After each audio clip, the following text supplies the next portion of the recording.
Welcome back to the Wedding Capture Co podcast. I'm your host, Chris Spice, and sat opposite me is Tom Langford.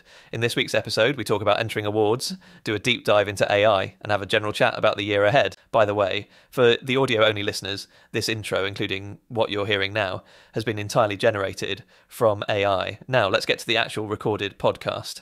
Okay, welcome back. And some of you visual listeners or watchers might notice that we're in a different spot today. Usually we do this podcast recording at Tom's house, but you've got some works going on, haven't you? I do, and I know obviously that if you've listened to the last couple of episodes, that we haven't had the best of luck with people outside my house, like drilling, mowing lawns and the rest of it. Yeah, they know when the podcast is on. At the moment, we're currently having a new bathroom, so if the guy above us is like using his tile cutter and like grinder and this and that, like literally in the room directly above where we record, that I know that would just be a whole audio nightmare. So we decided that Chris is graciously hosting us. Yeah, that'd be a tough job for me. Yeah, so it's a little bit more formal today because we are in my office. We've got my charging station in the background, and which made it a solid feature in one of the episodes, didn't it? Oh yeah, we did talk about it, didn't we? I kind of want to say the magic words just so it lights up. It's already on, so you can turn it off. But yeah, you've been getting some work done. We've been getting some work done downstairs as well. So winter season is like that. Okay, we've got some time. Let's do some stuff to the house. Yeah, which is mad because normally I do a lot of the DIY at our house, but like the bathroom was one thing where I was like, it needs to be done well, and also like I can't be without a bathroom for as long as it would take me to do it myself. So I was like, no, I'm definitely going to pay someone to do this one. Like other times we've got people to plaster and then I've painted and like built furniture and this and that, but this time I was like, no, I'm definitely getting somebody in. Yeah, and then like that. It's been quite fascinating, like, having tradespeople in your house, and the guy Dan that's doing it's absolutely lovely, and it's been nice to kind of have someone that works from home. Normally we're pretty much me and Max all the time, to have like another like person in the house to kind of talk to, and it's made me kind of really realise like how obviously like he's a self-employed person, I'm a self-employed person, and you do kind of find yourself talking about kind of like work and business and stuff, and how in some ways really quite similar that we are to like tradespeople, but in some ways how different it is as well. Like I feel very grateful that we were talking, him saying, yeah, how's work looking for you and stuff, and I was like, well, do you know what, like I've got pretty much 3/4 of the work I need for next year. Yeah. And he was like, oh, that must be a lovely feeling. He was like, he's like, I'm doing your bathroom at the moment, I've gone and quoted on 2 more bathrooms, and he's like, and they're like, oh, when could you do it? And he was like, well, I can fit you in before Christmas. And they're like, oh, we'll let you know. And he's like, but I can't pay my mortgage on, I'll let you know. Yeah, he's like, and so he's like, for me to be booked up for the next 6 weeks in front of me, he's like, would be great. Really? Yeah. And it's like, where I'm looking at, I'm now marketing for 2025. Yeah. That whilst, people say, self-employment, the work's not certain, it's not guaranteed. I think working in weddings is probably one of the best sectors to be in, because people do plan for so long for them. Like I couldn't imagine, like I don't think my anxiety would take it, not knowing that if I had any money coming in, like next month. Yeah. Like that being so uncertain and waiting for that I know definitely would give me marginally more panic than I am at the moment, going, oh, have I got enough for 2025? I think we're lucky in that sense. Like it's one of the reasons I think weddings as a videographer and a photographer is like a really good thing to get into, because you know what's coming in the next year. And for people like us, like who want that sort of stability, that's good. Whereas if you do corporate work, it generally is like someone calling you like, can you do it next week, mate?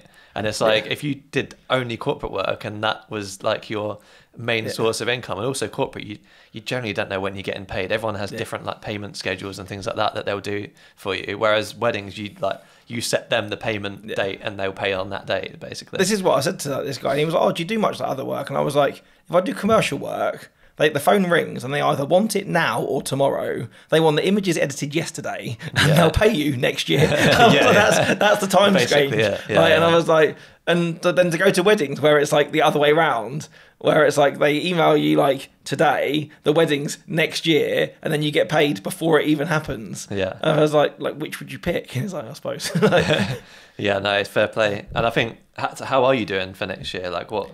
Because we've just hit a bit of a revelation after going for our bookings, that we have just over 2/3 booked, which is what I say is a good place to go into the next year. So you've got some open space. But I've noticed while the booking numbers have been staying the same, the people for this year, we're generally booking our highest package. People for next year are booking our lowest package. So we've got to now do more weddings than we did this year to make up for it. Okay. Yeah, that's really interesting. It's actually kind of shocking, really. which is interesting. Obviously, it's a shorter edit, right? So it takes us less time to edit. So it's worth the money, but we're having to do more weddings to accommodate for that. Especially as well when you're still thinking that probably a portion of those weddings are going to happen on Fridays and Saturdays and stuff. So if someone books you for that shorter coverage, there's no way that you could, if a full day one comes along, that you've almost lost the chance to earn that extra on that day. Yeah. But it's okay making the benefit of the shorter edits and stuff. Where I think for me it's been difficult because, like same as yourself, I did like my kind of big price rise happened at kind of the early stages of last year. So most of the weddings that I booked then last year for this year were at that higher price. And because I've stayed there, I was looking for kind of a similar amount of weddings as this year, maybe a couple less, because all of them would be at that new price rather than this year's been a mixture of people that depended on when they booked. So I think I'm at the same. I think I'm at a point where I had someone, I'll say cancel, they downgraded yesterday. They booked me for a full day on a Saturday, then realised that they were going to have much smaller weddings. So I've managed to relocate them. So I haven't lost their booking, but I've lost, again, 2/3 of what they were going to pay me for a full day because now it's become 2 hours. Yeah, exactly, yeah. But apart from that, I think I'm at probably somewhere between 2/3 and 3/4 booked for what I would like for next year. Yeah, that's good. Which is really good. Yeah. I think if anything, I'd probably like, which sounds like a really bad place to be, I'd probably like to have a couple less than I have to go into the year with that availability. Yeah. Like, kind of even just rolling back through my Instagram DMs or looking back through that lead archive on my Studio Ninja, looking at some of the better venues or the really good weddings that I had to either pass to other people or say no to because I was booked on days. Yeah. I think I kind of took that as like a real affirmation. It was like, no, when stuff comes in, that belief's got to be there that the inquiries are going to come. Yeah. So unless something really, that couple don't really sound nailed onto you, don't just be polite because they're nice or, that venue's near to home. Like just kind of, but almost, kind of really scrutinise that inquiry a little bit more so that you don't feel that kind of hurt when the great one comes in and you're like, oh no, I'm here instead. That is always the constant dilemma, isn't it? Of an inquiry comes in, maybe they're not exactly right, maybe the venue's not exactly one you love filming, but you haven't had an inquiry in a couple of weeks or you haven't had a booking in a few weeks or whatever, and you're like, I should probably book this one in. Yeah. And, I won't lie, we've done that a couple of times. But you kind of need to have that stability. So it's a constant like toss up between, do you have faith in yourself knowing that you're going to get the bookings at some point? Because we are like, we know we're going to get that other third next year. So we can confidently go into next year with 2/3, or do you have a little bit of a panic and just go, actually I should probably put this one in. And it is really hard to trust the process. And even though you've been doing it for as many years as we have, that you know that it's going to come, and you know that the patterns like don't lie and make sense. That you know that we're only just entering booking season now, and so that isn't there like a silly statistic that 40% of the engagements that happen in a calendar year happen between November and January, November and February, something like that. So like this quarter of the year has half the engagements. Yeah. So that there's going to be a knock-on effect to that there's people then that are booking weddings, whether they're for really short engagements for next year or they're people that are looking into 2025, 2026, etc. There's still, you seem to have availability for those weddings, and I think it always hurts to say no to a wedding that you really love or would be great in an inquiry if you're already booked. Yeah. But if you've already got a great wedding in the diary, that's a much better feeling. Do you know what I mean? Exactly, I'm really sad that I can't go and do this amazing wedding, but I know that the wedding that I am going to is going to be just as good. 100%, so that you're not sat at that person's wedding that you are doing, at like the local village hall or whatever, going, I've turned down a palace for this. And it's wrong because the couple that you're shooting deserve you to be there fully enthused, excited about them and their day, not wishing that you were down the road at the wedding that inquired 6 months later. And you will be, because when you're on the day, you're not thinking about that inquiry that you got for that other venue. I don't. I think for me, my memory's not that good that I wouldn't be thinking, they're that day. Yeah. And I find the same, again, like with payments as well. I know we've spoken about this in other episodes, is that because I've had weddings this year where I've done maybe 2 weddings in a weekend, and there's been several £100 between those 2 weddings. I've never turned up going, I'll make sure I get away on time at that one because they've paid me less now. Yeah, 100%. It's like I was happy with the price they paid at the time they booked. Yeah. And I never kind of think, this is a £1,500 wedding where the next one's a £2,500 wedding, and I need to perform. I still turn up and do my job to the best of my ability and don't ever kind of really think about that whilst I'm at the wedding. Exactly. And that's the thing. I think we put our prices up considerably. Well, what I would consider considerably by a few £100 in like April, May. Yeah. Remember, I think we spoke about it. And since then, I thought, well, looking at next year's bookings, a lot of the bookings that we've got for next year came in before, because we had that summer sort of drought of inquiries that a lot of people had. Yeah, definitely. Yeah, and we had that as well between like, I think like something like the 1st of June and the 1st of, or end of August, saying we didn't get a booking, something weird like that. And it was like, okay, this is a bit strange. But obviously we put the prices up, we got a couple of bookings at that price. But looking at next year, I'd say half, maybe slightly more than half of our bookings for next year are at that old price. So it's before we considerably raised our prices. So we're looking at that now, like, mate, these people are booking in at, they put our middle package or our highest package at a lower cost than what our lowest package is now. Yeah. So now when we book in, we're like, oh, we could have had that. Or when we get an inquiry for a date we're already booked for, we kind of look at it and we're like, oh, that's a shame that we could have had a few £100 more. But at the end of the day, it's not about that. Like, we have to, like, for a start, I have to get more business savvy and think about what I'm happy to do next year. Yeah. But also, we just have to. That's the beauty of it, isn't it? You set your price. You're not setting your price for now. You're setting it for next year, maybe 18 months time. And I think that's kind of the other side, isn't it? To me talking to my bathroom fitter about only having his work in 6 weeks' time, where if he knows all of a sudden that people are, his phone's ringing off the hook for him to go and do work at their houses, it means that he's either obviously very good or he's offering, his prices are too competitive, which is why his phone's ringing off. So he can adjust that pricing a lot more flexibly over probably a 2 or 3 month period, where, like you're saying, you're not really probably going to see the full benefit of that significant price increase until 2025, where everybody then is doing that. And then if you find that book's out, you might go again. And so then you're not going to see that. And it's almost a constant moving journey, isn't it? Keep thinking about, like, don't think about what am I taking now. Think about in 18 months' time, what am I going to be wanting to film a wedding at? And that's a lot of it, isn't it? Or knowing, as much as you can make those long future plans. Yeah. And I think that's why I've always been, or started to be, a lot more hasty in when I open those bookings. I had people asking me in February and March for 2025 dates, and I said, no, at the moment I don't feel confident enough that I can make an accurate decision. So I did wait until the end of the summer until I opened my 2025 diary, knowing then that I had a good portion of my 2024 weddings already. Yeah. So then I'm thinking, well, if I do make a small price increase again, I don't like the idea of, for me, it seems messy to advertise like 2024 at this price and 2025 at that price. Yeah. Because I think then the people that are booking for 2024 feel like they're getting a better deal, and the people that are booking for 2025 go, oh, well, how all of a sudden have you just jumped by £400 for the sake of a few months?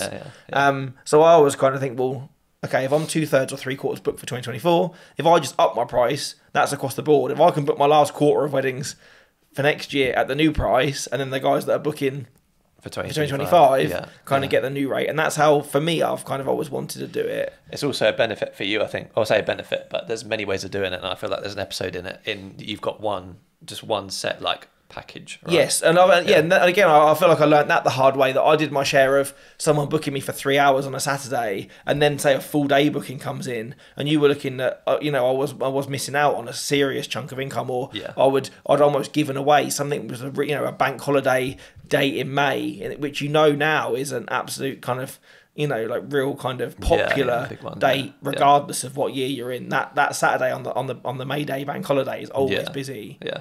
I was doing 4 hours, a few £100. Wow. And then someone goes, oh, we want you for all day. And you're like, and then that becomes, again, it doesn't make business sense to do that. So I offer a full day package now. Yeah. And then I offer a midweek, so like a 2 or a 4 hour, but I only offer those Monday to Thursday. Yeah. So I won't entertain. And again, there's always a risk that someone could come along and want a full day in the week. But that's the thing. I feel like there's benefits and negatives to each, because if someone looks at your website and their wedding is in like a weekday in February and looks at your website and says, oh, it's that much, I can get someone who's doing a winter discount for whatever.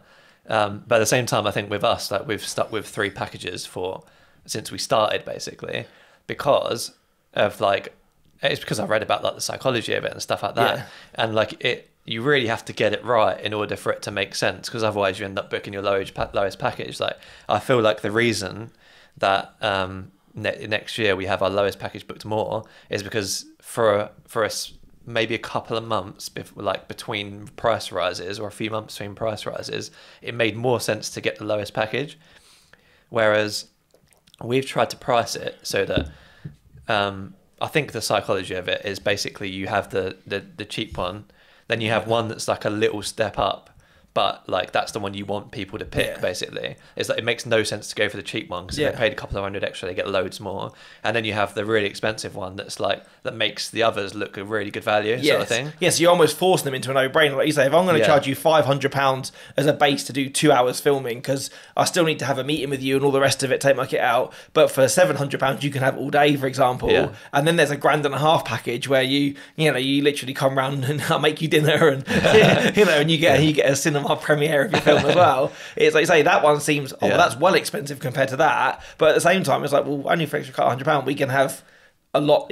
So you're making that funnel yourself, aren't you, and almost pushing people into what seems a no-brainer. It's a juggling act, because then if you mess them up, obviously you get people like, oh, actually the first package is well good value, like, do you know what I mean? Which is I think what we did, but now we've kind of evened it out so that more people are going for the higher end ones again, or the middle one, which is what we kind of want people. It's funny because I know I've spoken to people about pricing kind of across, and I think it is a really personal thing you need to do. You need to price for the market that you want to sit in, but also for the work that you want to take on. And I think there's definitely another episode for us to have, I think, on how to structure pricing for sure.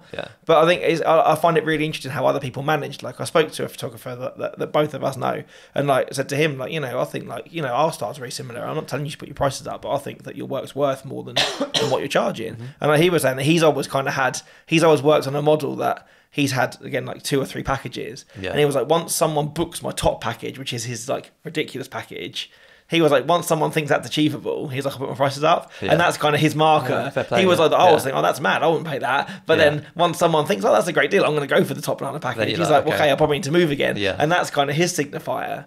And then I also kind of have followed another photographer for a while, and he has like an education platform, and he was saying that he does the same. So he has like a super like luxury, like again, like you get like the works in his top package. And he was like, and I price it so ridiculously, almost like that he expects nobody to book it. So he was saying that if he does though, like he takes that as like absolute like he's won the lottery money, and he more or less takes as much of it out of his business as he can and treats his family with it. So it was like the kids so like if he comes running down the stairs from the office like someone's booked the big one, like they know they're going on holiday or they're in for a hell of a day out, because he's like, if someone wants to buy this one which is like 4 albums, like like filming from beginning to end and the rest of it, that's like a real bumper in kind of in income for him, so that he uses that almost as a reward for like his family, which I think is quite a fun. It's definitely those benefits. A fun way to put in it. Maybe I'll put them up again for 2025 after. I'll probably wait till after the awards, but which actually brings me on to we need to move into awards season, don't we? So next week, as we record this, actually by the time this would have gone out, the awards would have the ceremony that we're going to would have been done. So it's next Wednesday that our South Central sort of awards is, and that's the wedding industry. Is that where awards. we sit then? What's that? Is that so? Obviously, I know it's regional, isn't it? So we sit in the South Central, and in the Southwest and Southeast. It sounds incredibly posh, doesn't it? Like I never market myself as a South Central wedding. South Central wedding. Yeah, no, I know. But yeah, so that's the wedding industry awards. They're already going now. There's a few winners already out, which is nice to see some people that I know and like respect to winning it. So. But this is like TWIA, the wedding industry awards. The wedding one with like the pink star. Awards. Yeah. The one that everyone actually cares about. I feel like this is the one people care about. Yeah, you don't just get an email from like a cold email like you're in the top 3 wedding videographers this month or whatever, and it's like okay mate, whatever. And then people post it and like judged by who? Couples kind of care, but like it's not the one, is it? But I think that the wedding industry awards, the way they do it, it's respected in the industry because people know kind of how it works. Like, I feel like it's as fair as it can be, even though there are obviously some things that are a bit like, that arguably would make it fairer. I think this is as good as they can make it, if you know what I mean, without just like overcomplicating it and just making it. And when you're judging something which is a creative process, obviously it's subjective, isn't it? As long as the couple that you make your work for are happy with it. Well, they love their film, they love their photos. Then to them, you're a winner. Do you know what I mean? Problem, and I think, and if you judge someone who's super alternative and dark and moody against someone who's a completely opposite of the spectrum, who's blurry, light and airy, editorial, they're not in the same league. Do you know what I mean? They're almost they're such different beasts that how can you say that one's a better wedding photographer than another? I feel like the judges have the hardest. They're the best suit, aren't they, to the client that they're servicing? So I think I wouldn't want to judge. I think the judges make it hard for our industries anyway, for photography and videography.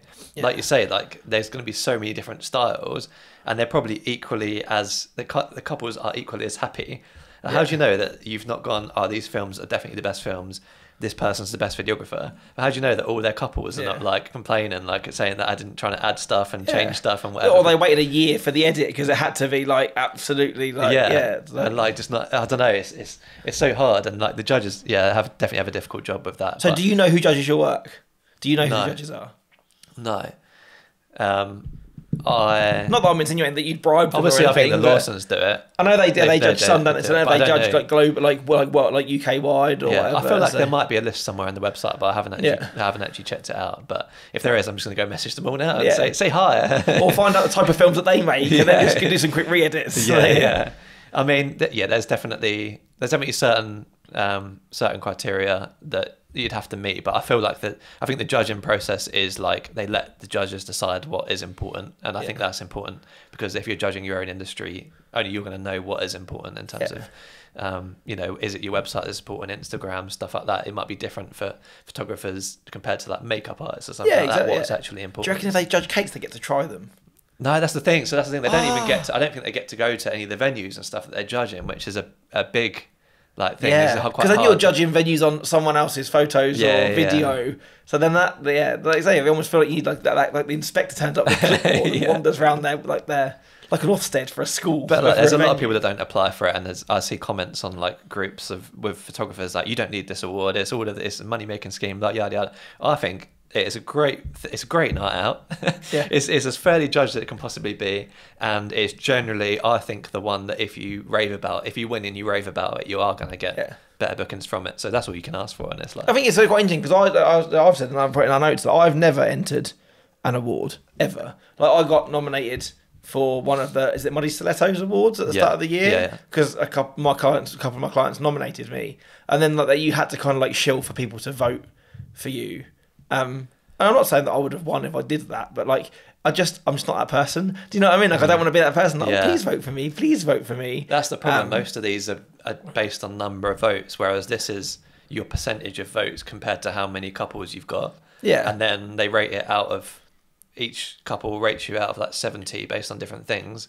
And then they average that, and then you get to the final if you're above the average. Or, so it's a whole. But also, you've got someone who's, a judge who is respected in our industry, who has tenure in doing the job that you do to judge you, and obviously looks at all of the people in your category and can say, well, I think that's a technically more confident or more emotive film than the last film that I watched, and you get judged accordingly. Where I think a lot of these ones that are purely based on public vote, like if you've got your nan sat at home just hitting refresh or making email addresses to vote for you, it becomes a popularity contest. And when you see this person that goes, oh, I'm the best Hampshire wedding photographer, it's like, either that or you've got the most time on your hands. Like, do you know what I mean? The biggest family. And maybe that's some of the reason, and maybe I've been a little bit jaded by awards and felt that, I don't need them. And I've always felt like that, like when I first started out, that people would say to you, well, we'll look at another photographer and they've got an award from a society of photography, or they're in a master's guild, and it's like, good for them. Like, like it's have a look at how it's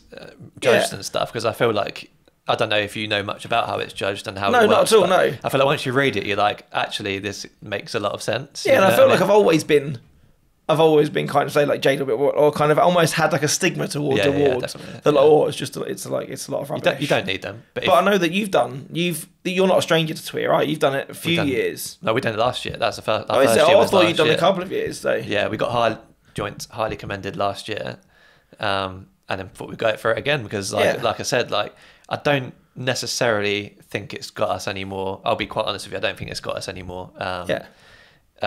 Inquiries or anything, but if we end up winning it at some point, we'll keep going for it, and if we end up winning it at some point, I do feel like if we sort of post it enough and brag about it enough, then we'll get more inquiries from it.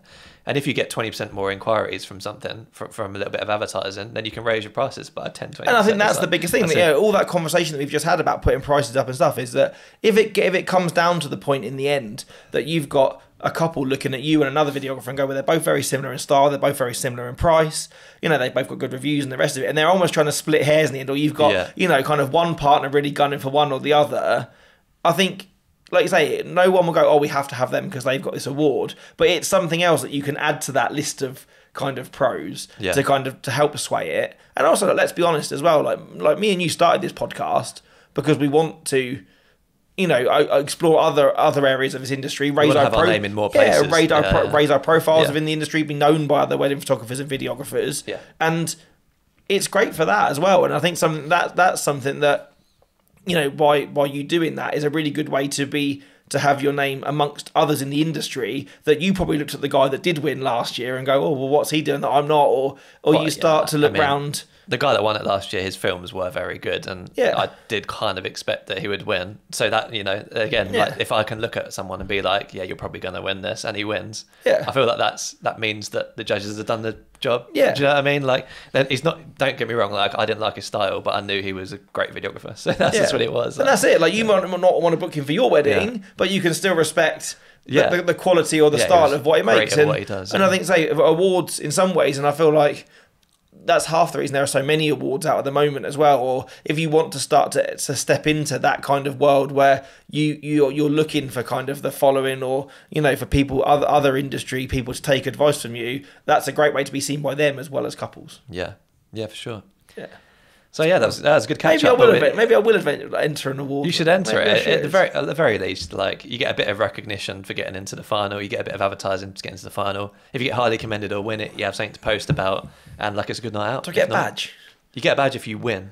Yeah. Like a physical one off my website.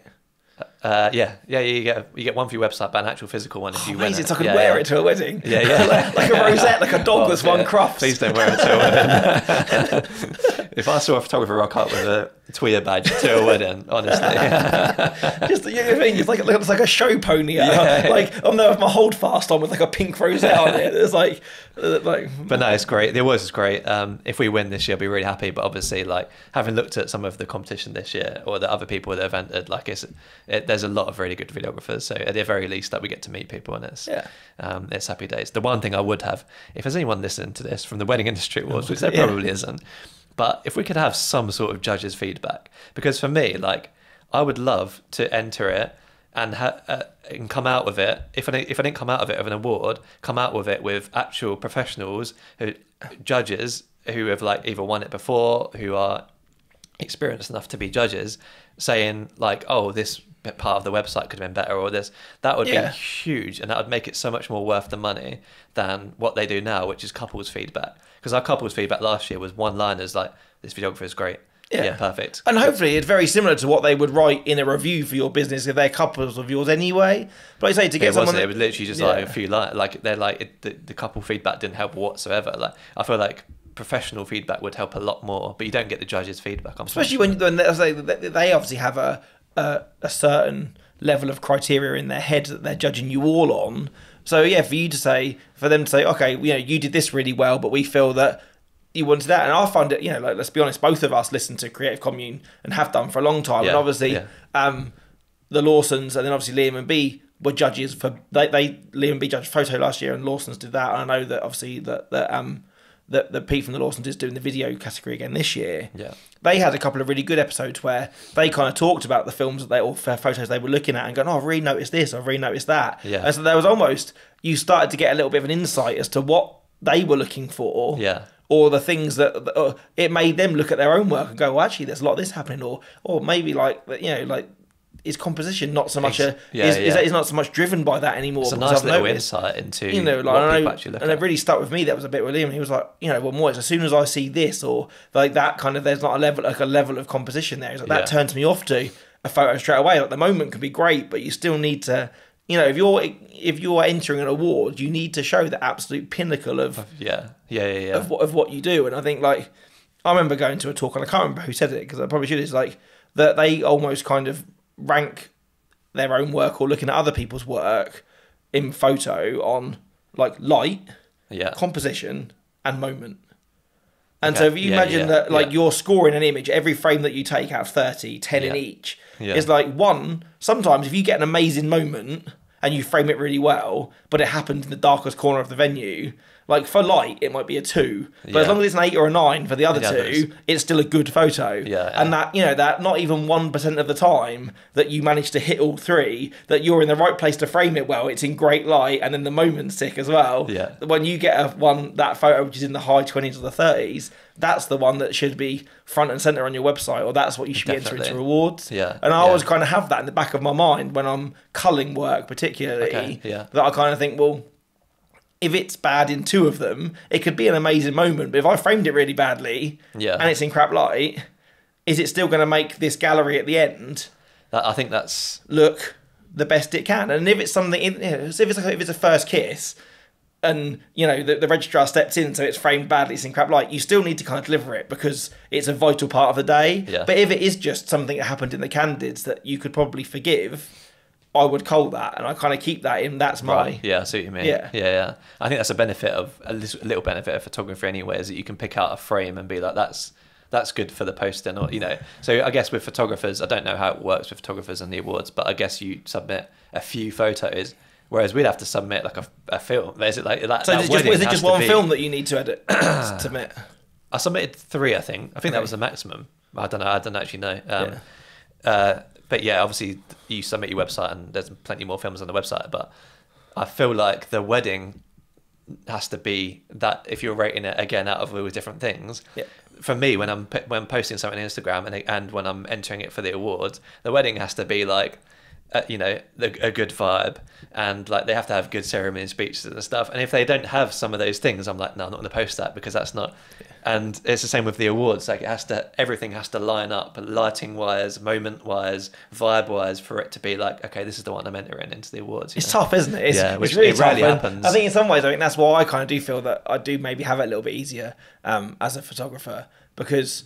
And it's something which I've heard Philip White say in times I've listened to him talk and over podcasts and stuff. A lot of them, why he shows a lot more photo despite being a videographer, is because for you, basically, you walk away from a wedding with one piece of content. Yeah. And every element. If there's something about that content that's not quite right, then it's a sticking point for you to show it. Where I can, let's say, I'm very good at showing, or as a photographer, you walk away with several hundred pieces of content that, if there are less desirable bits or bits that I don't want to show in order to show to kind of keep a standard, I can just pick out a single moment from a 10-hour day. Yeah, I've just finished a really good film from like this couple who are they were great on camera. The venue was nice. Like the personal vows were amazing, but it rained for the entirety of like the reception drinks and stuff. So the reception drinks were in this tiny dark room. And like everything about the film was great, but because the reception drink section was a little bit darker than I'd hoped, I didn't post it. I wouldn't show anyone. It's just like everything else was like the couple shot. But do you not feel as a creative you could just cut that completely? Just, I'm not going to show it. What do you mean? Just don't include the film. Yeah, the Candids. Oh, the Candids. Get rid of it. I couldn't do that. What, for the couple? Yeah. No, I couldn't do that because that's how we sell ourselves to the couple.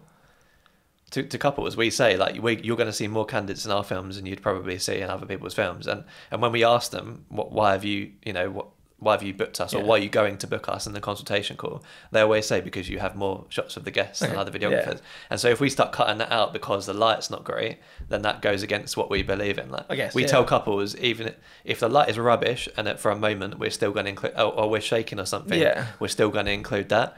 And some couples love it. Like we get the odd couple like, like the other day I had a groom picking up a bride in an edit, but like he stumbles and falls backwards and they're laughing in that, and I put that in, and the bride was like, I actually don't like that moment, but I will put that stuff in because it might not, like we're shaking around because we're that's we're more laughing, of your ethos as to what you sell moment, yourself. Yeah, I get that. So that's why I wouldn't take the candid stuff out. Yeah, I think if it looks crap, get rid of it. Yeah, that's the problem. I feel like with photography you could probably do that because you have other things, but I don't want to. Yeah, I want that candid stuff in them out, even if it's a bit in the dark. I find this is one of the great things about doing this. I find that really interesting, is that you have to think about the bigger picture. Yeah, like where I've done it at time, particularly going back to our last episode on winter weddings, where there's always that like kind of bit post dinner where there's almost like a second round of candids, but you know that they're probably in the room next to the dinner room while they're getting that main room ready, and it's always an awful light. And it's always kind of a really awkward time. Where in the summer, if they're outdoors, I'll probably include all that.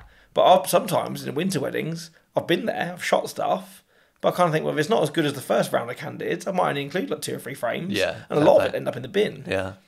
I still was there, I still shot it, and I'm sure the couple will go, oh, I'd really like that. But in kind of then, for me, like I don't want to cheapen the quality of that's the rest of the gallery. Yeah, and as long as there's something which kind of carries me from the end of the speeches through to the first dance. There's a little bit of transition in there. It's a hard mix. I can afford to cull that area quite brutally. It's definitely a hard mix to get. But as someone who, like, the bits of my wedding video I appreciate the most are the candids. That's the style that we lean into now. And so, like, even if the candids are in a dark room somewhere and it's really difficult to film, we have to include that because that is our style and that is what we want for our couples. So it's interesting. I feel like I've interrogated you about the reasons that you put things to film. But I really like. I do find that quite interesting. That where I just get rid of it. Yeah, no, that is interesting. Like we're in a visual game. It looks shit. Gone. But talking about photographers having it easier.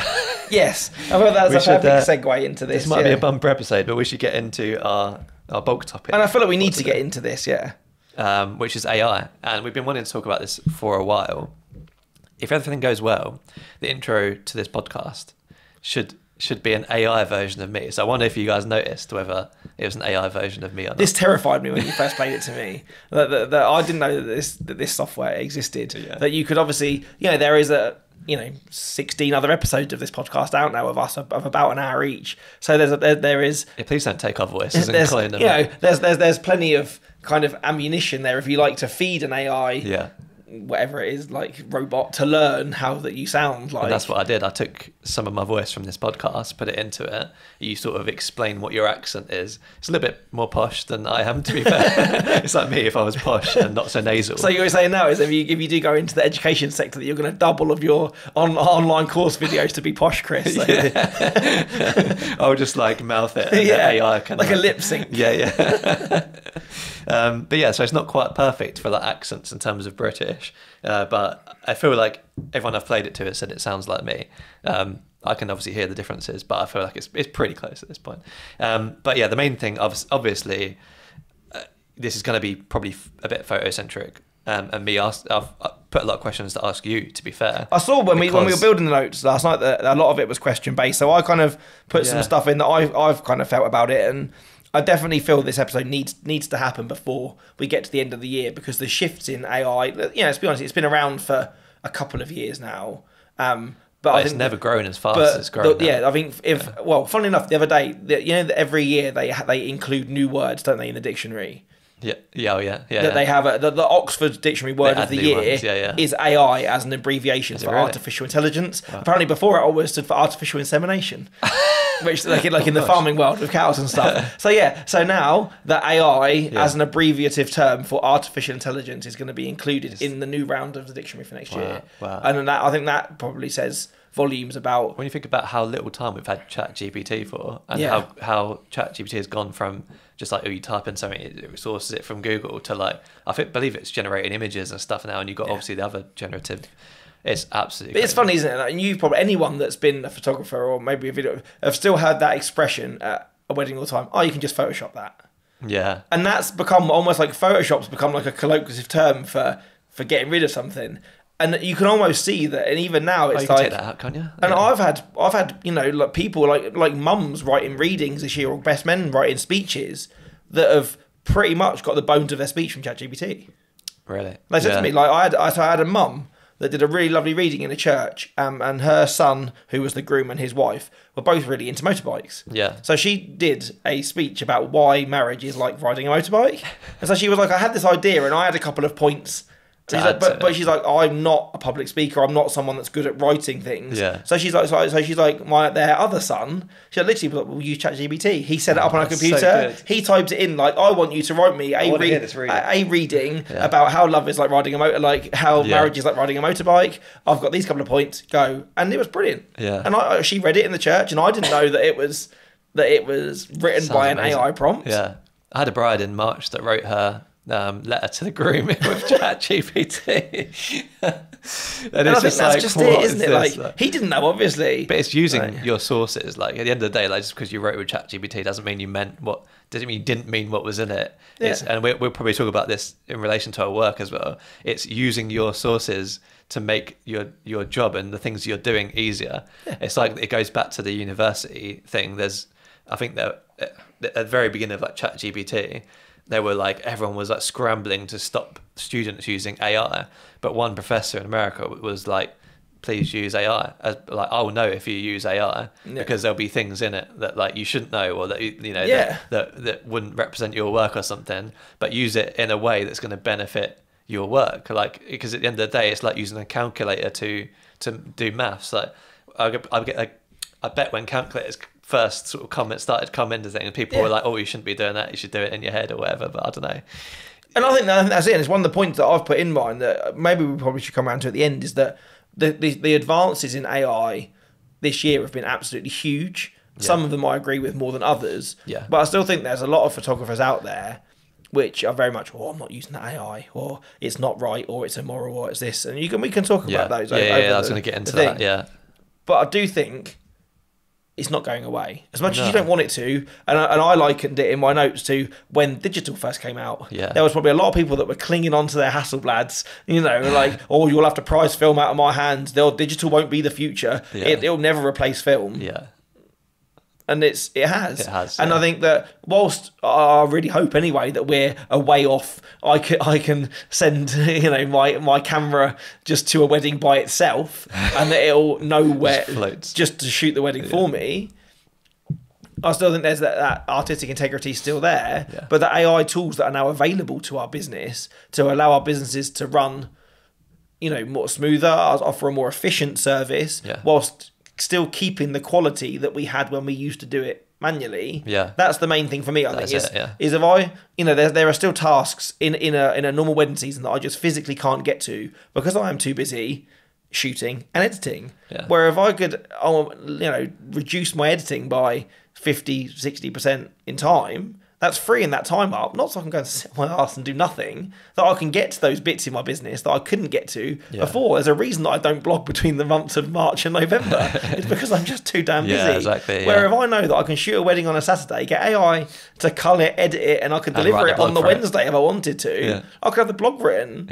Or write the blog with ChatGPT exactly, as well. Exactly that. That's the thing, is these are tools. Use them. If you don't, you're not necessarily in your business going to fail, but you're definitely going to be behind in terms of like the amount of work that you can get done and then productivity if you don't use these. But to round it up, to start off with, like, what for those that have been living under a rock, what can AI do then for you? Like, what do you use it for? And what do photographers use AI for? For me, I think the biggest kind of for me was when Imagine or Imogen, we're going to call it AI, that tool emerged on the market. And as far as I know, they were the first to kind of bring it out. And that came out last year? Maybe 2 years ago. Maybe at the very end of 2021. I think there was obviously that need there that people were playing catch up from COVID. They were shooting weddings much closer together than ever. And this guy invented this AI tool, if you like, that you could feed it your edited raw files, so it would learn from the raw files that you'd already edited. You had in the initial state you had to give it 5,000 edited raw files. That was the minimum that edited raws, not export. Okay. So Lightroom catalogs. So you would open it and go, okay, there's a gallery that's 800 pictures. I'll feed you that. And I fed it. You could feed it more. The more that you fed it, the better it would give you an idea of what you could do. So I think I fed mine about 7,000 to 8,000. I give it probably most of my weddings from that summer. And from that, it built me a profile of my colour grading. But also within that, there were certain big names in the industry that had offered their profiles. So they call them talents on Imagine. So if you wanted to, you could use one of theirs and it would edit the work in their style. So you don't need that kind of level of profile if you were new to the industry and didn't have 5,000 images of your own. But generally, if you've got your own and you've been editing in Lightroom from your own preset and your own style for a period of time, you could have then fed it this work. And then you would then obviously colour Lightroom gallery, make smart previews of it, and then you would go to, okay, edit that for me with the profile that you've just made. And it was mind blowing when it first came out. I think you fed it those files.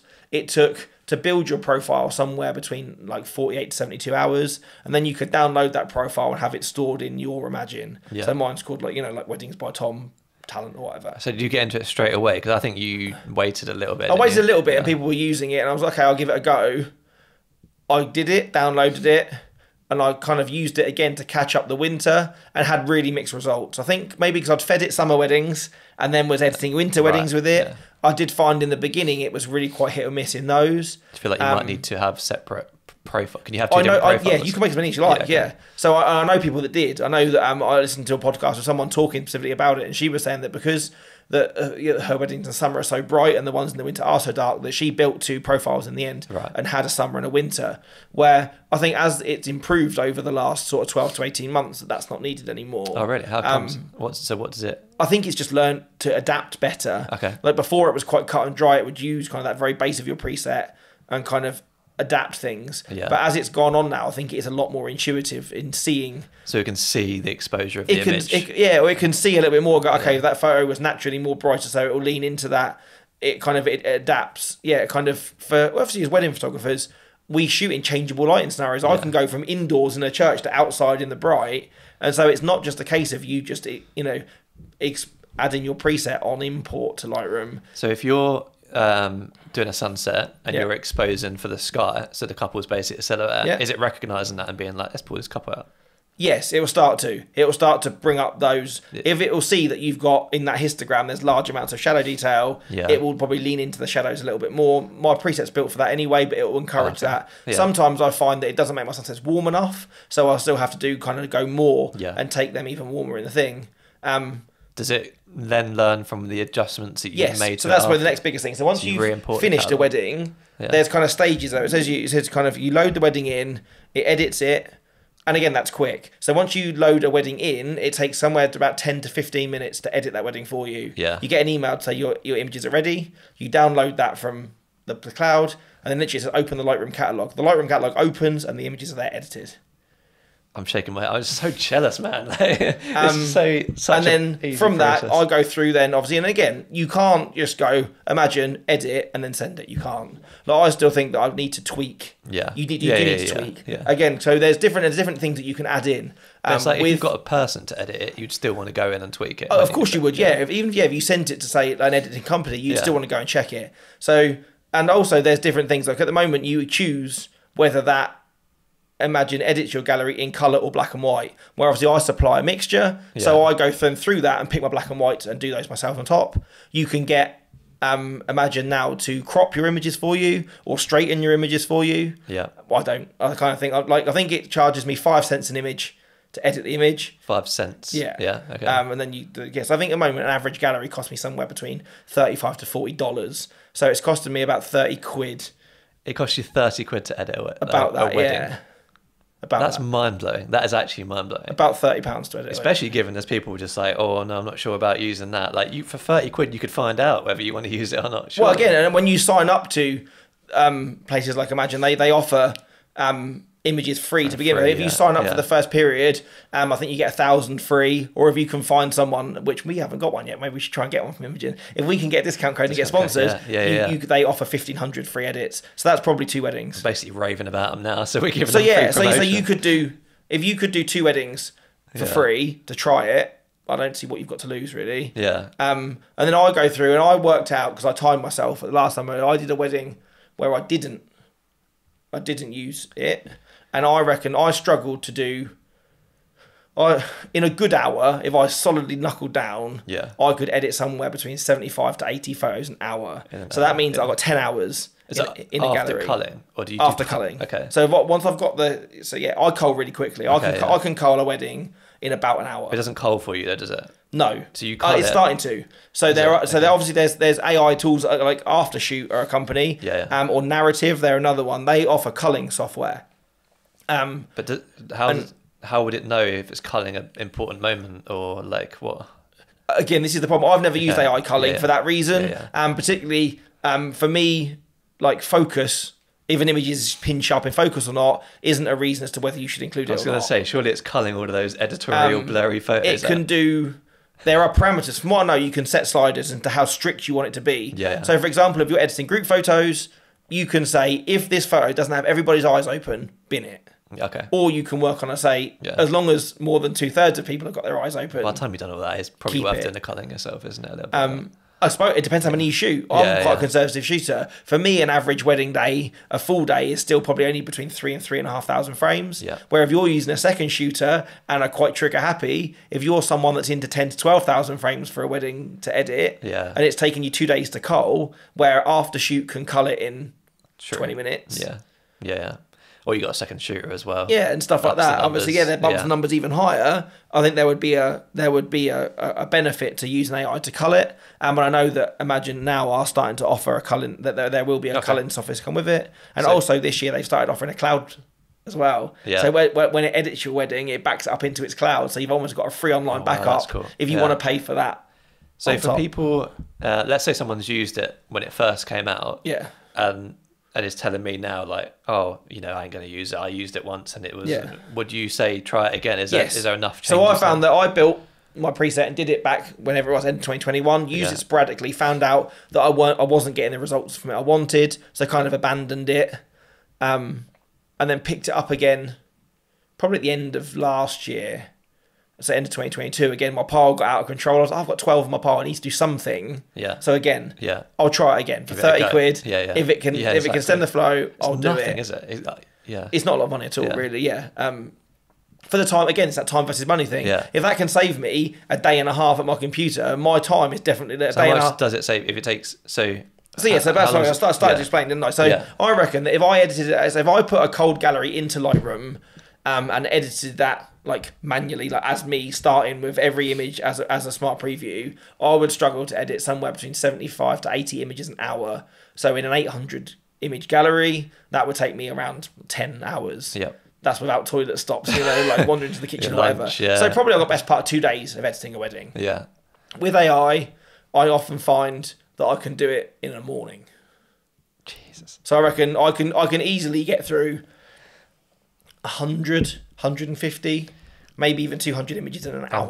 I'm quitting videography.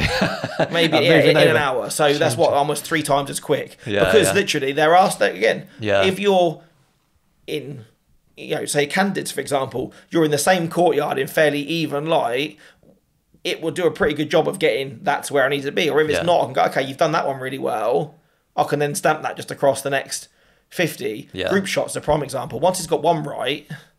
And I know the same. You can argue that in Lightroom you could do the same, but again, it only takes a sun to be moving or someone to move or you to do something slightly. Like for me, the biggest thing that it sorts out are my color temperatures and my tints. Okay. That's yeah. probably what I spend most of my time tweaking Having and a little bit of adjusting. And if adjustment they on, can get them right, the rest of it after that is more or less it's a crop and a straighten and it's down the road. It's such a hack, isn't it? Like for photography, given that photography and videography generally has a similar price bracket. Yeah. Now the difference in time has been. I'd say the Huge. difference in time was already quite big because video Yeah. takes a bit longer. I would say. Now it's another level. Like Yeah. the difference is now huge for those that use AI anyway. Obviously, I just can't get my head around that. And I guess that there was always an argument that if I can go, okay, well, I've gone from 2 days of editing a gallery down to say like a day. yeah. And I don't know, so if I would probably really put my mind to it, I could probably do 2 in a day.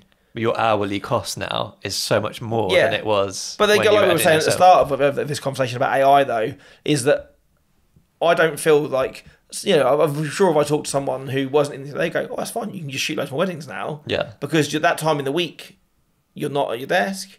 Whereas I kind of feel, well, no, it means I can give more Frees to up my time. couples. Yeah, yeah. Or I know that I can afford to, when we've probably all done it, we've been at a wedding going, I don't really want to overshoot this because I know that it's going to be so much longer in the Yeah, edit, or yeah. I'm going to spend ages culling this. Well, The now dream is to have a life, a work-life balance, Yeah. right? And that AI edit is really going to help that. Or Because, just to, I feel like, we'll cover a lot more of this in next time's episode because we're going to do that about marketing. My marketing sometimes is really non-existent over the summer Yeah. because you don't have time to get to have those time, things or yeah. go and visit people or have those conversations. Where if you can help AI, I can leave that editing my wedding whilst I'm scheduling some Instagram posts or Yeah. I'm chatting to suppliers about the images that they're asking me for.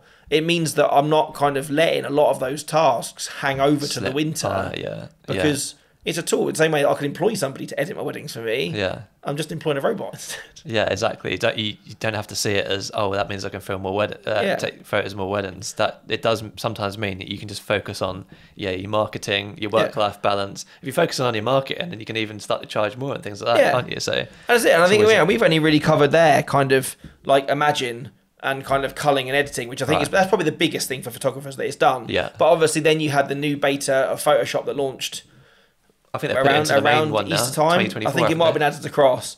Is obviously generative fill. Generative, like yeah. we've had content aware fill for a few years now, which when I remember that first came in, that you could select a tree and kind of content fill it. That just paints things in, doesn't it? I think. Yeah, it was almost like cloning on steroids. That it would do that. But the generative fill has an AI engine built into it. And the fact that it can not only smart remove things, but it can add things. Yeah. That I think is brilliant. And it has limited, you know, when generative fill first came out, there was loads of these kind of really over the top videos where I could take a picture of you now, sat at the desk. I could like select really loosely the background behind you. Mountains behind and me, go put some mountains behind you. I could make you be sat in a river. And it obviously would generate these artificial kind of images and then really change that. I think it's important to push the technology as far as you can go to see what you can definitely. do. But it's obviously not going to be... And people always see that kind of, I could do this. Yeah. And, that's going to put you out of a job. And it's like... But what? For weddings, they're real life. Yeah. Like, there was a really good video that I watched where... Yeah, they still want... The reason that they want you at their wedding, hopefully, is to capture what actually happened. Yeah, not to go, you're outside the registry office on a main road in Southampton. Can you put the Swiss Alps in the background? Can you put me in front of a castle with a river running in the front? Because they know that's not real. Yeah. You're there to document that. But at the same time, if, like, a prime example, I had one where I had a bride got out of a cab, like a London wedding, walking across the road. And there's just a really ugly, like, Deliveroo cyclist that crosses the back of her just as she smiles to wave at somebody this size. Yeah. Like, normally my answer would be, okay, I'll black and white it, try and lose the teal of the Deliveroo man, and try and hide it. Where now, I could literally select the cyclist, and her arm with the bouquet is going through where he is. Select it, just a circle with the arm including the arm, and just say remove cyclist. That's the prompt I gave it, and it knew what was cyclist, what was bride, and it kept her arm exactly the same, and put the road in behind her. It knew that there was there was something on like a street, cool. Like a street light on the curb, and it rebuilt that for me. See, I've tried it with a holiday photo before, and I mean, this is another, like, did this photo happen? Is this real photography? But at the end of the day, like, I took a photo of Kate somewhere in New York, and there's like those people in the background. I was like, I'm going to see if I can remove these people because it looks so much better. I find it struggled. The one thing it struggled with was the person that was slightly covered up by her. It just wouldn't. Oh, so that's really interesting. So this person was obscured. Yeah. And it had no problem at all. I think sometimes just knowing the right prompts, isn't it, as well? That's a lot of it. I know, again, when it first came out in that beta trial, sometimes if you didn't put the word remove this and just let it do its thing, it would go, I can't do that due to copyright issues, or it kind of got confused at what you were asking it. And the other thing that I've had problems with sometimes is it loves to replace items.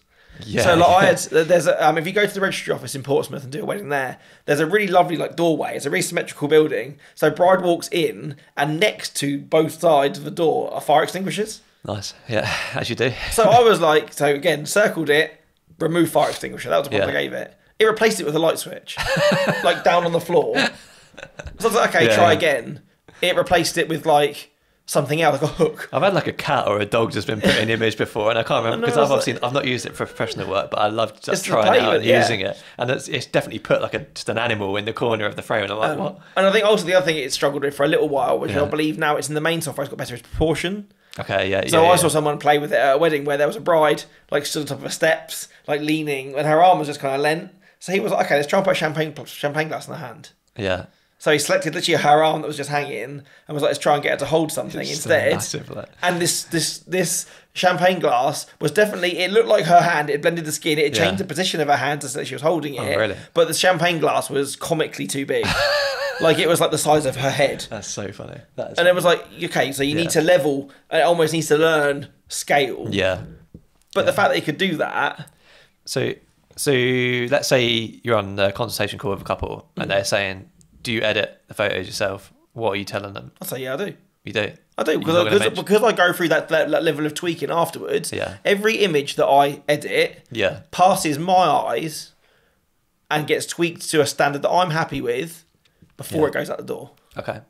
Because I've seen videographers recently posting stuff on like advertising to their couples, like, we edit the films ourselves. We don't outsource or whatever. But arguably, with the argument that you're using, as long as you're going through afterwards and making sure that film is good, if a product is made in a factory, it goes for a level of quality control. Yeah, I assume that I'm doing that. Or in the same way that even if you look back to I went to college with a girl who became an understudy for a very famous painter. Yeah. So she blocks all of his canvases for him. Yeah, yeah. She does all of the legwork. He comes in and puts the last layer on top, which brings it all to life, mad. and then sells it for hundreds of thousands of pounds in his gallery as his work. Where most of the groundwork, the blocking out of the thing, are done by a team of 4 or 5 people that work for him. And that's different. That's nuts. Yeah. I took that. I personally don't. I don't. Like again, like I pressed the shutter on that picture. So in its rawest form, it's my photo. I think this comes down to, and again, we'll get into this a bit later, but we've spoken about it before as well, is the fact that the photography, the main thing is captured on the day. Yeah. In video, that editor is creating the vibe and the atmosphere for you, whereas you've already done that with the framing and and everything like that. And I think that's the other thing, like we talk about generative fill, is that I can only see in some ways it having positive uses for wedding photography, and that, you know, we've all moaned about fire exit signs that appear over doors and stuff like that. To clean up frames, I think it's great. But, you know, if someone came to me and was like, oh, can you make David Attenborough a guest at my wedding? Do you know what I mean? And I could just like draw a circle in the group shot and go, add David Attenborough. And he was there. It would probably do it. Yeah, yeah. But morally, they know he wasn't at their wedding. Yeah. So as a stylistic point of view, as someone who offers a more very honest and documentary style, I wouldn't do that. I hope that doesn't become a thing, to be fair. You know, you're always going to see it. Like, it happened, 10 years ago when everyone did the running away shot and you Photoshop the dinosaur. That's probably marginally easier now to do with generative fill. You just wang it in and go, add me a T-Rex. And it'll blend it all for you and probably do a better job of it than you could do on Photoshop CS2 or whatever it was when it was in fashion. I'm sorry for the people tuning out right now, but that just cringes me out. It makes me shudder as well. Like, and that's... And I think that's the prime example, is AI is making that easier. Yeah. But it's been a thing. Just a more long-winded process. That if you really wanted to do that stuff, you could do it anyway. But I think the bigger problem that I have is, like, and you touched on it briefly at the start with ChatGPT, is almost then like the dark side of what AI can do. Is that when you talk about now there are image generators out there, and like, I've seen people that have tested this, and I saw it on a photography page where a bride literally went, or a wedding photographer went to an image generative website and was like, can you make me a vintage toned editorial feel Scottish elopement featuring like this style of dress, I'd love to see that. And gave it a wealth of prompts, and it generated like a 30 image gallery. Wow. None of the people in there are real. The venue is... She lives nowhere near the Scottish Islands. There's a whole and it Instagram gave her a gallery. And it almost, for me, a lot of the ones that you've seen, like the fake ones from like the after party of the coronation, look like paintings. There's something off of it. But this didn't. Like, this looked... Like, you could genuinely... Like a real photo. Real photo. And if you were very, very new to the industry, or you were a dishonest person, we're like, do you know what? I just want a portfolio of really awesome weddings. So I can go and get go and get destinations. Yeah, that's a problem. You could sit behind your ChatGPT and go, I want you to find me a size 6 bride in this Vera Wang dress, stood on the top of the church in Santorini, like this and that. And it'd make it for you. It would, And if it's out of context and you're kind of putting it under the guise of this happened... There's moral questions to be asked around AI at the moment, definitely, because there's no like watermark or nothing to prove that it is AI based. And I think in time, let's say the growth in it this year has been huge, but over probably the next year or 2 years, you will have to see it regulated. Yeah, definitely. For example, the reasons like you said, if you can take our podcast and make an AI version of yourself. Yeah. Exactly. Yeah, you could literally anyone could do that, and you could create a podcast without leaving our houses. Yeah, you could literally just type in what we want to say for their podcast. But also, somebody else, if they wanted to do damage to your business, could make you say something. Could make make your voice, and then make you spout. You know, I don't have a lot to lose, but you could do that as a celebrity or something. As a celebrity, prime. Yeah, imagine if you there's probably enough speeches by politicians out there that if you could take their word and then make out, I found a phone call where they're saying this. Yeah, exactly. It's crazy. Like there needs to be almost like when you take a photo, like the EXIF data, the metadata in it. There almost needs to be something which is automatically written into. I think they're working on it now. Into AI files where it almost says that you can't erase that. So this is not a real thing. So that if it ever got to like legal matters or slander matters, that if it ever got that far, that you would be able to look into a file and say, this is not exactly real. I think the big companies are working on it now because it's really hard to do because you can get rid of metadata quite easily. It's just like, and watermarks, you can generative fill watermarks out. Like, it's just a never ending circle. But yeah, so I feel like AI is obviously, like any technology, or a lot of technology is just growing quicker than it can be regulated. Yeah. So there's definitely conversations to be had around that. But And I do live in hope that, you know, all of the tools that it has done for us as photographers. I do have belief that it will get there for video. In some ways, I'm not saying that it can make your videos for you. That again, that it still needs that human touch of you building narrative. But even if you, to a degree, could get a piece of software that you could go, here's my ceremony. Just import from the memory card the three cameras from ceremony, and just go make sense of it for me.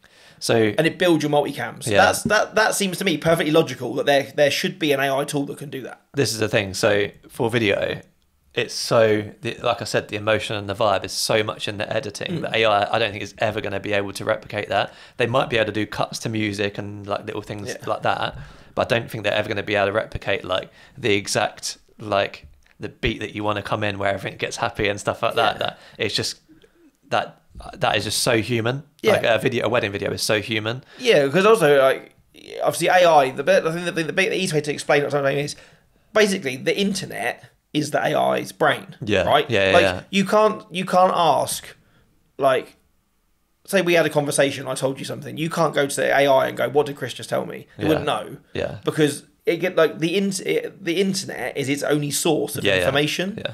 So in terms of writing like stuff which is unknown about, you can't do that. But it needs to know something. So you can't feed it a dad's speech. And the AI tool won't know that when him going, oh, you look really lovely, that's the bit that you need. Yeah, it won't know that. Yeah. But with machine learning, it could know that, because if for example, Premiere Pro, Adobe put like something in their editing software that tracks what editors put in the film.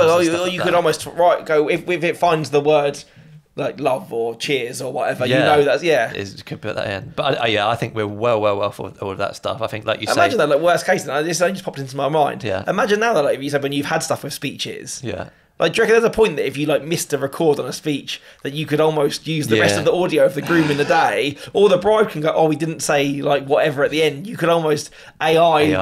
The bride or groom's voice in. I was thinking of this when I was writing the notes. I was like, God, you could literally create your own speech out of a groom's voice. Yeah, like especially when you lay it over the top of, like, you don't need to have the groom there with his mouth moving, because you lay, say, like a drone footage of the venue over him going like, oh, I can't wait to marry you today. Yeah. Like, you could do that. You could literally do that. Yeah. And that is, but you wouldn't want to. For a start, it's like the same thing as like just adding something that. But if you go back to that core of, like you say that you want to move markets from being like this, and you want to kind of really curate something which is like really cinematic and really luxury. Yeah. You could go like, find me this wedding. I want a groom that's got like a sexy French voice, going like talking about like his wife with a really fancy name. Yeah. And like you could really kind of, I think that like everything sounds awesome in an American or a French accent. Do you know what I mean? Like it doesn't, like, no disrespect to people from the north, American accent, but try and like get like a lad from Yorkshire. Like it doesn't sound the same, does it, as someone in like a sexy French accent? It doesn't it doesn't scream luxury in the same way, does it? And in no way am I disrespecting the Yorkshire accent. I picked it out of the air. But do you know? But the Yorkshire videographers do you know what I mean? Like that's the No, I do get what you mean. Yeah, there's something, American weddings hit different because their accent just sounds like. But maybe if you're an American videographer, they look back at us and go, "I'd love to shoot a wedding for a Scouser." You know what I mean? Like they love that. It'll be any translation for the. It is. Yeah. It's mad. Yeah. But so I think like you say, like ceremony and speeches is pretty much as good as it gets, and possibly color grading as well. I think there's definitely an argument for feeding it your color graded. In the same way that imagine edits your project file. That's what I meant. Yeah, and then it would just come out with, okay, this is how you normally color grade things, and we're just going to color grade your full film. I don't think we're too far off that. I don't even know if anyone's working on it, but it seems like it could be pretty simple. But again, that sounds fairly plausible. If the engine for photo is the same, then if you say, that this AI tool says you need to feed me an hour of your color graded footage. Yeah. So you could feed, say, if you do 20-minute films for people, feed it 3 films. Yeah. And in a consistent LUT base, then you've graded to tweak it for light on top of that. It could then get a feel for your footage that in the end you wouldn't have to sit and do that. It would almost, your footage would land on the timeline color graded. Yeah. So all you're doing then is building. You build the film first and then just get them to color grade it. Building the narrative. Yeah. If you built the film first, then each clip could be kind of matched to the last clip a bit more. So I Yeah. feel like it, but yeah, I feel like that's probably doable.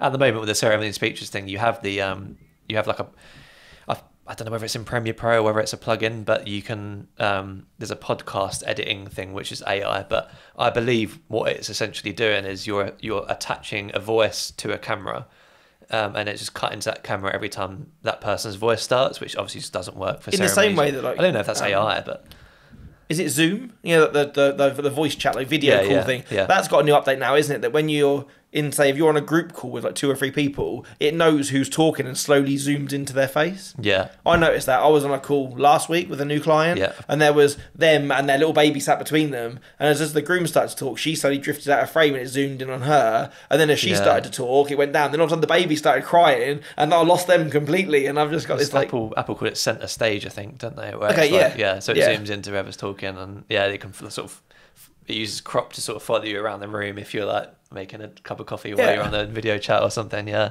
But I guess that must have some sort of, like, it knows, doesn't it, that mouth moving correlates to that sound. Yeah. But the thing is, again, the human thing is you want to cut to a reaction when something emotional happens. So you've got a reaction of the guests, like crying. You're going to need to cut back to that every now and then. How is AI ever going to know that guest is crying? And like, do you know what I mean? Across multiple clips as well. Like for you so, to, you could have, a piece of audio, with talk with the dad of the bride going on, when I saw you in that dress, and then that time you've got the clip from the reveal in the morning of her like swishing through the door. Exactly. It won't know that ties. Yeah. Which I think in some ways is maybe good. Like maybe like your job's going to get taken over by robots far less than mine will. This is the thing. So I was going to ask, do you think that this cheapens photography? Because I think because photography has a lower barrier of entry in terms of I don't know. I believe people will look at photos that aren't necessarily perfectly composed and whatever, but that's beautiful. Whereas if you did a video that wasn't great, it's just bad. Like it's pretty obvious, right? Yeah. So photography is quite diluted. There's definitely more photographers. The barrier of entry is lower. Do you think that this makes it even more diluted? Like someone can now just go in with their basic SLR, take some photos, get AI to edit them all. It's really hard to know because I think on the base of it, yes. But for me, it's about integrity or longevity. Like I could literally give someone who knows not a lot about photography my expensive camera, stick it in auto, go do your worst at the wedding. They could go on update, load those into Lightroom, use one of the pre-saved talents, for example, which are respected photographers, that they've obviously asked to go, do you want me to use the talent? They could use their images to look at them, and it would give them a look across those images. Yeah. But it's not come from them. Do you know what I mean? Like, there's no future in them building themselves a signature style.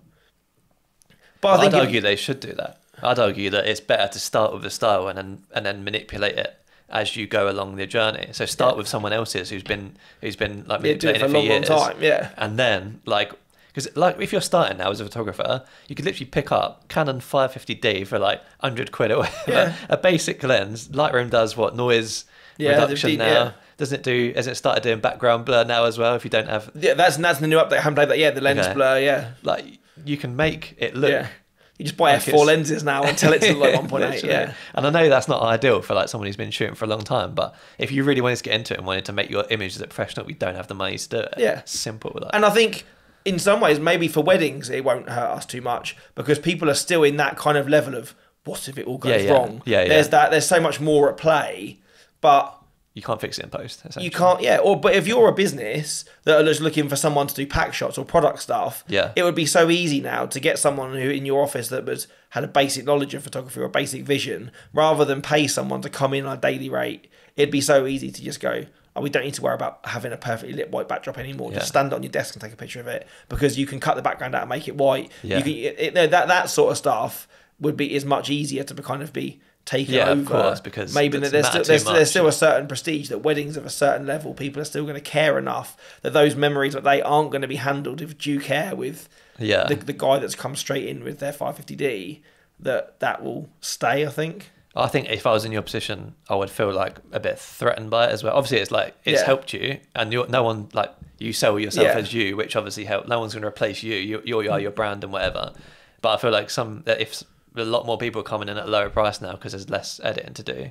But that's harder to. I agree, and I think if I was looking at coming in now, even if I was going, oh, I really want to work at weddings, even it would make me want to go, oh, I'm going to do video even less. Do you know what I mean? Yeah, yeah. Because that they're at the moment that shift to make similar money. Yeah. In less time. But with less kind of effort. Yeah. Effort or more tools available to help you. Yeah. I think that's true. But then I always feel that wedding photography's always been oversaturated. Yeah, even of course, in any days, yeah. there's always been, for every one couple that wants to spend a lot of money on their photography, there's still two other couples that just are happy with their uncle, or people that are just happy to have their mates take it on their phones. Yeah. And it's always it's been that level of kind of just finding people that value you. The AI is there to assist. I think if you're someone who's old school and isn't using it, you will struggle to keep up. Yeah. But I think at the same time, someone who is more of an AI whiz and less of a photographer are still only going to ever get so far. That's my... Yeah, I think that's a good way of looking at it. That's probably the best way. Yeah, you can only rely on those things so much before it comes down to your personality. Yeah. How you are on the day, who you're networking with, and things like that, isn't it? And in the same way that a good edit never saved a bad photo, the best AI tool in the world still can't save a bad photo. Yeah, like if you went to someone's ceremony and cut the top of their head off. Yeah. And because you were too busy photographing the rings. And I think that's the thing with weddings, because you're working on the assumption that they know everybody and they were there and they know what happened. Yeah. Like, for example, I've seen an article where someone took a photo in an amazing church down an aisle, but it was portrait. Yeah. They were, for example, let's try and make this this photo landscape. So pull the sides out and go to regenerative fill the two sides. Yeah. It put the backs of guests' heads in and the pews. Yeah. And then it put a church wall in. But when he showed you the landscape photo that he took after that frame, the church that it AI generated looked nothing like the actual thing. Yeah. So in some ways, you're always going to be limited. If it was for a billboard and it just had to be a nice looking photo, it wouldn't make a difference what it looked like. Yeah. But for a wedding, if you you cut the groom's head off, you can't just go, add Jeff Jones's head back in. Because if he's someone that's not really on the internet or there's not hundreds of photos because he's not famous. Maybe that's the next stage. Maybe you can take a photo in landscape, take one in portrait, and then sort of make the portrait one landscape, but it looks at the other one to see what it would actually look like. I think that's it almost. Yeah. What would you call almost like it would have like local artificial intelligence. Yeah. And I feel that sometimes that would make Imagine really easier, because obviously I deliver sneak peeks to my couples. Yeah. And I edit those myself before I then I go and yeah. do the big cull and then send that off it's much to Imagine. easier to just go and find what you so want. So where if I could say, do you know what, I've edited 20 images from this wedding anyway. There's a portrait in there anyway. So why can't I just say, like, use these 20 that I've edited already, plus what you know from what I've told you with my AI, mash that together and then edit my gallery. Yeah. That would sometimes be marginally more useful. True, yeah. And particularly as you go from the they're looking at the tints. And the bright lights of the summer into the duller light of the winter, that it would adapt better. Okay, that wedding's actually slightly more cold, or because the groom was in a green suit, you can't knock the saturation out the greens like you do in summer weddings, because the groom them would have a grey suit. Yeah. Like it learn as it gets cleverer. That would be my hope then, that it would need to learn. You wouldn't have to feed it such a huge volume to make small changes. Or like, this is really bad light, just make this black and white. Yeah. Yeah. Like it would know. Yeah. Just know to do that. It'd be like, I'm not colouring this one, I'll just make it black and white instead. Or even like, and I think that came in the last update for Imagine. Is it knowing when to add like radial filters and grad filters. Yeah. So it knows now that you can select sky. So if you're at, say, a sunset and you go, oh, that sky's blown out, it would know in Imagine to go, okay, bring the sky back. There's data in the file. We know there's highlight data there, rather than you raise the exposure so the couple are in focus, but it blows the sky, where I know I would have to go back in, bring the sky back in, bring the couple back in, that the AI would know that as well. Course, yeah. That would be the... So for all the videographers crying into your keyboards right now, I'm sorry, trying to edit your films, we are sorry. But yeah, it is. I mean, there are things that we can do. Obviously, we can use ChatGPT for our blogs and stuff like that, which we should probably have, and I don't. Yeah. But that's what the next episode is going to be about. It's live in hope. And then that's the only thing that I would say to videographers. I bet we can do one of these next year, and the landscape would have changed a little bit. I really hope so. I do really hope so. And I think that's something that we've said multiple times throughout all of this, is AI isn't going anywhere. It is only going to become more prevalent. I think it will become more regulated. Yeah. But if, say, the tools are there for photography and for still image, I don't see that, particularly in colour grading and stuff like that, that it Yeah. can't come for videography very soon. I think it's only a good thing, and I think it's doing like if I was a photographer, I'd be very grateful for it. And I think I am. To an extent, I'm amazed by it. I think it's great. Like, you know, it's saving you time, making the work-life balance easier for photographers. It's only a good thing. As jealous as I am, like it is. It is. But, you know, we spoke about it, haven't we, in previous episodes? I remember, like you said, you had, you know, a client message you and go, "Well, I've got my photos back from my photographer, a photographer that you know has used AI." Yeah. So that's why they got their photos back within 4 weeks. When you're looking at say 8 to 12 weeks to turn around a film, because that's physically how long it takes you amongst all the other tasks that you have to do. Where if you know that you could be out shooting a wedding whilst you've got a robot sat in your computer at home, that when you get back in the evening, it's lined your ceremony and speech, your multicams up and colour graded them. Yeah. It's just one of those things, isn't it? Yeah. It's done a day's work for you whilst you're out. It is the equivalent of cloning yourself to do two tasks. Yeah. Yeah. But I mean, there are editors, but that's, I mean, you're looking at £400, £500, £600. Yeah, not £30 for 800 images. Yeah. Crazy. But yeah, I think we've done a lot of that topic. So I think well, I mean, we're at an hour and 20 in, so let's spin it this off. could be the longest. I think we caught up for a bit too long, and then opened a massive can of worms. Yeah. But yeah, hopefully it's given. Like you say, if you're not using AI, maybe it's given you that encouragement that, you know, even if you don't want to use it on the galleries now, once you get into the off season, just give it a go. Like it's not scary. It's not gonna. It's not. You know, just give it a go. Yeah, I know that I've worked with a lot of photographers who have just been like, oh no, you know what, it doesn't do exactly what I wanted to do. I think like it surprises me because that you should embrace it. Like I say, it's a tool. It's not like okay, I'm gonna maybe open a camera. It's not like your work is so unique that it can never be replicated by anybody. It's not, and then you're naive if you think you are. Yeah. So just try it, use it. And it'll probably save you, if it saves you a couple of hours for 30 quid. Like, that's good, right? I think that's it. And I've always said all along is I will only ever use AI all the time that it assists to save me time without compromising quality. If I go, oh, it's brilliant, it's edited in 15 minutes, but I know that if I spent an extra 2 hours on it, that gallery would look so much better. Yeah. All it's doing is taking out those repeatable tasks. Where rather than me have to adjust the colour temperature and tint on 700 images, I come to a file which is 85% there, and I'm like the painter that turns up with his canvas all blocked out and literally just does little yeah, exactly. I mean, like you say, a lot of the work is already done by the time you get into the editing process anyway. So I think that definitely contributes it. All right. I'm off to create a photography page on my website. So download Imagine AI, get your free edits. Yeah. So we'll catch you in a couple of weeks. See you in the next one.